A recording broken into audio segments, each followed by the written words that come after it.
numerous books on human rights, constitution, democracy, and refugee law. His contributions are very evident in the law journals, periodics, and leading national dailies. And he's also the veteran lawyer for the public interest litigation. So here, in the absence of normative framework and not having a proper legal framework, so the last resort is to have the public interest litigation action. So in this context, I would like to invite Senior Advocate Dinesh Tripathi to shed light on it. Thank you so much. Thank you so much, Srijana ji, for your very generous introduction about me. I'm really thankful to you, thankful to the organizers to invite me such a very important discussion. I'm very happy about this event. And initially, Gopalji has presented very comprehensive view on refugee crisis, refugee problem, the lack of human rights regime to protect them. And later on, we also heard Jahida. Her very sad story also made us very sad. People are crying in this room. We are really sorry about your problem. But only thing is that we are with you. Our support is with you, our solidarity with you. Because for the culture of human rights, what we need is a international solidarity. So refugee crisis is not an isolated event. It is a product of humanitarian crisis. It is a product of consistent human rights violation. If there is a gross human rights violation, people are forced to flee their country, their nation, their home. So the biggest cause of refugee is the massive violation of human rights. And we are talking about human rights, but there's so many parts of the world, there is no human right, but there is only inhuman wrongs.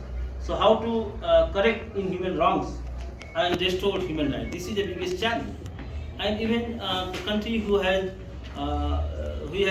formal democracy, but there is also massive violation of human rights is taking place. Because that is only a formal democracy. That democracy requires genuinity. Democracy is not only the procedural democracy, just periodic election and like that. But there has to be a genuinity in the process, and it needs to be responsive to other people. And there are so many, and there is a majoritarian democracy. One of the biggest problems of modern democracy is that they turn into the majoritarianism. So if there is a majoritarianism and majority rule, it means that the rights of the minorities have been suppressed, violated. Like look at Pakistan, because they are the minority population and then their right has been violated. It doesn't mean that whether they have formal democracy or not, they have periodic election or not. But if the rights are violated and minorities are suppressed, because look at the Bhutan, there is a process of Bhutanization, the one language policy, and only one culture, so-called Bhutan culture. What is Bhutan culture? But Bhutan is also multicultural country. Nepal is also multicultural country. But if state has a policy to impose a particular culture, a particular dress code, or particular language, it means that it is disastrous for minority. And minority, they have to escape because there is a persecution. So if there is a well-founded fear for the persecution and for the torture, for the deprivation of their liberty, so refugee situation arises. And look at the war right situation, look at the Ukraine. There is millions and millions of people are fleeing their country, their homeland. And there is a huge problem of internally displaced people also, all over the world. And because, look at the African Convention on Refugee, it also recognized them. Even though the 1951 Convention does not recognize the IDPs in a formal way, there is some guidelines. But the African Convention says that if the person is, out of his or her place of habitual residence, it means that he became refugee, because person whose habitual place is Kalikot or Tablejung, and he forced to leave that particular place, and now he is in Biratnagar, or he is in Sirah, or he is in Kathmandu. It means that he had out of his place of habitual residence. So that is also one of the humanitarian crises of our contemporary world. So the issue is that how to create human-friendly regime. Even 1951 convention is there, but very few countries of the world has ratified it. Only Afghanistan is ratified in South Asia, but it has no practical significance because it is already Gopalji shed light on that. It is very hostile to their own people. There is a particular way of life and culture they are imposing, and there are people who are facing gross human rights violation. So because of that, they are forced to leave their country. Look at Rohingya refugees. They are facing huge humanitarian crisis. They are facing persecution. They are facing xenophobia. They are facing systematic discrimination. So since there is a systematic discrimination and suppression on account of their political belief or ethnicity or language or whatever, so they are persecuted. So persecution of the fear of the persecution is one of the biggest cause. And this contemporary world, now the nations are becoming more and more hostile toward refugee. Before, even the so-called developed country also became very hostile. Jaida told that illegal human being. But I would say that no human being is illegal. How come a human being can be illegal? Every human being possesses some rights, inalienable rights, which cannot be taken away. And it has to be protected. And international community has role to play. It is a responsibility to protect. Responsibility to protect, provide protection of their rights. But it's not happening, sadly. And a large number of the refugee population is also increasing day by day because human rights violation is taking place. Before that there was not that much of xenophobia. Even in the developed country also there is a phenomenon of emergence of xenophobia, racial discrimination. Even in the developed country, so-called the mature democracy, they are having this kind of phenomenon. Even Sri Lanka, it was in South Asia, it was an example of democracy. But now look at there is ethnic violence and suppression and all kind of problem. Even India, there is a radicalization in the name of religion. There is a polarization in the name of religion. Even if this thing will continue in future also, and more intensification of marginalization and communal hatred, then might be India is also facing refugee crisis. Even a lot of Indians are also forcibly they have been leave their habitual place of residence. So the problem is growing day to day. In context of Nepal, we are also facing this kind of crisis. We are facing refugee. Gopalji had made detailed presentation on that. First we got Tibetan refugee. But look at the irony of the fact is that we supposed to be more liberal after the restoration of democracy. But it's like really frustrating. After the restoration of democracy in 1990, we became more hostile toward refugees. No, look at the irony of democracy. So democracy is not panacea for all. Democracy does not solve all our problems. Democracy simply turned into the majoritarianism, which is very dangerous. For it also creates a conducive atmosphere for the suppression of minority, their culture. They are intolerant for culture of minority, their language, all kind of things. Look at even the case of Nepal. We have a new constitutional regime. During 2015, there was years of arms struggle and conflict. So because there was a systematic violation of human rights, marginalization, women are marginalized, Janjatis and Dalits they have no place. They are underrepresented into the state system. But now we have a democracy and we have a new constitution. A lot of problem is there in the constitution. But at least this constitution created two category of fundamental rights. One category of fundamental rights are only reserved for the citizens.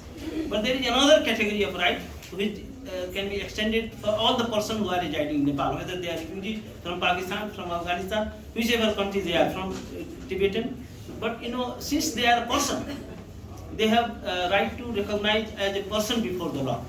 So there is a, the Articles 26 which say that each and every person, not citizen, have a right to have, right to life,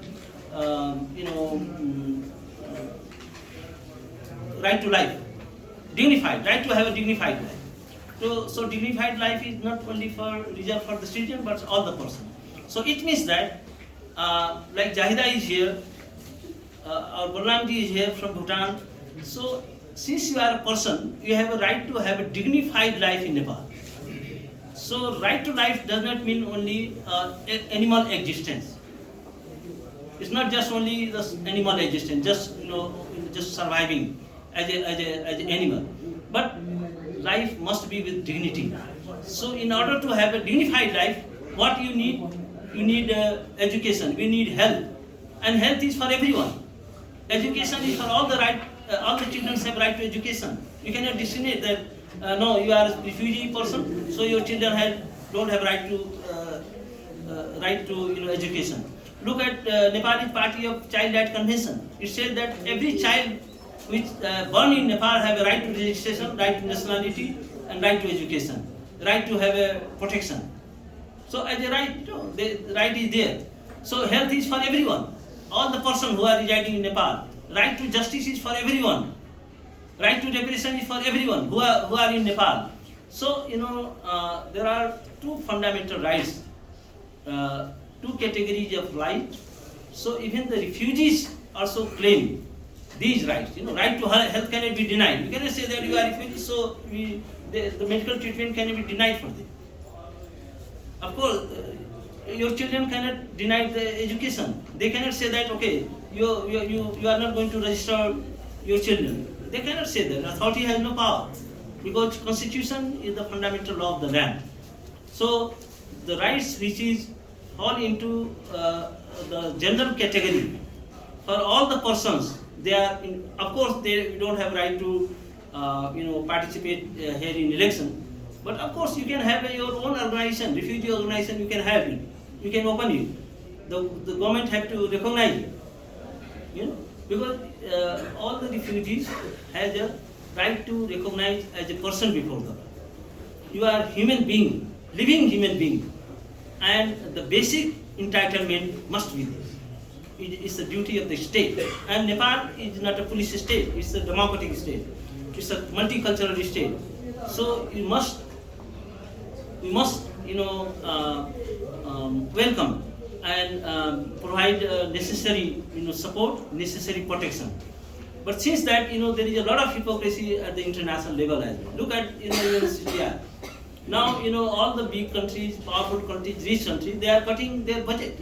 Now entire UN system is at the verge of collapse. Now UN system is dying.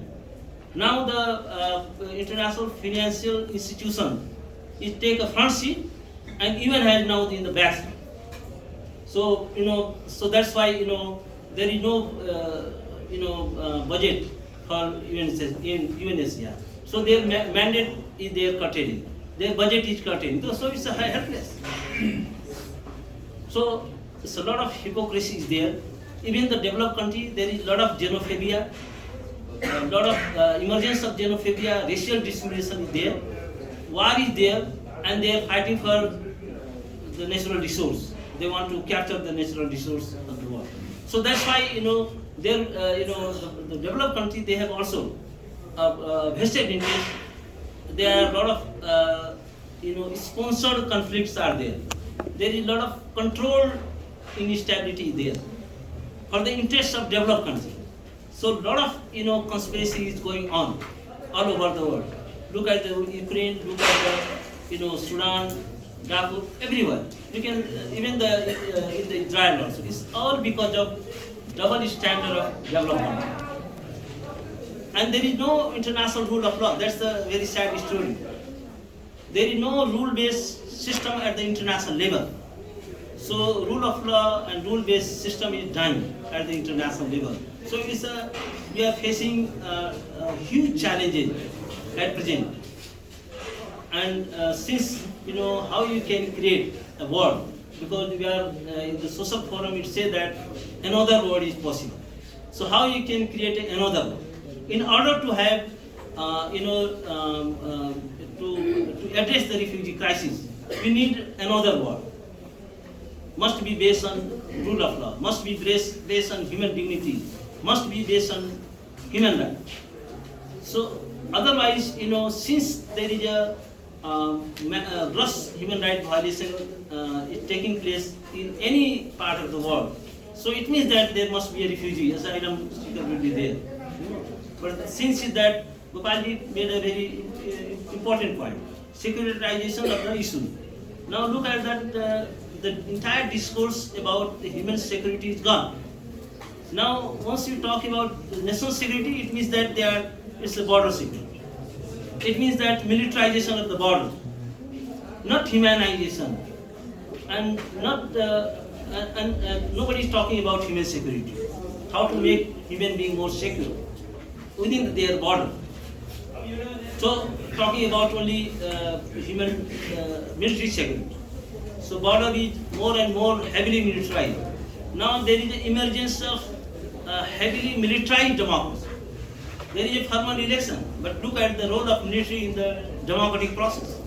So virtually the democracy has been hijacked in so many countries. There is a formal democracy, periodic election. There is a so-called democratic constitution, but entire constitution is without even amending the single comma full stop into the constitution, the entire constitution has been hijacked. Even look at the Hungary. You already mentioned about Hungary. They have a democracy in paper. We have also democracy in paper. But democracy in paper and democracy in operation is two different things. Democracy in constitution and democracy in operation is two different things. So there is a huge gulf between paper guarantee and the ground guarantee. So these are the situations, my friends. We are very sad. We really moved when we listened Jahida. It's a very sad story. And no individual, no human beings should be unprotected. International community has a role to play. And even the UNHCR, we urge even the rich country, they should come forward. They have a role to play, and you should not cut the humanitarian budget. So refugee crisis is one of the most pressing crises of our time. So it needs a comprehensive international response and humanitarian response, because refugees are not a threat for security of any nation. First, we have to give up that kind of mindset. It is a humanitarian crisis, and it should not be used as like Nepal. We are having a Tibetan refugee. So China should not think, why you are giving shelter to Tibetans. So it should not be taken as a foreign policy or something like that. But Nepal has done a very disastrous work, that they have been, despite of all these gentle agreement, large number of Tibetans they have been sent back to country. Although Nepal is a party of CAT, Convention Against Torture. So since you are party of CAT Convention Against Torture, if so facto, we have a legal obligation not to send back. Principle of reforma is there. Even though Nepal is not party of refugee convention, we don't have any formal regime here in Nepal. But since you are the party of Convention Against Torture, so if so facto, you are under international obligation not to send back to their home country if they can be subject of torture, or their life and freedom will be threatened. So thank you so much for the organizer for inviting me such a wonderful event. Thank you so much. Turkey has to leave. Sorry, Okay, Mr.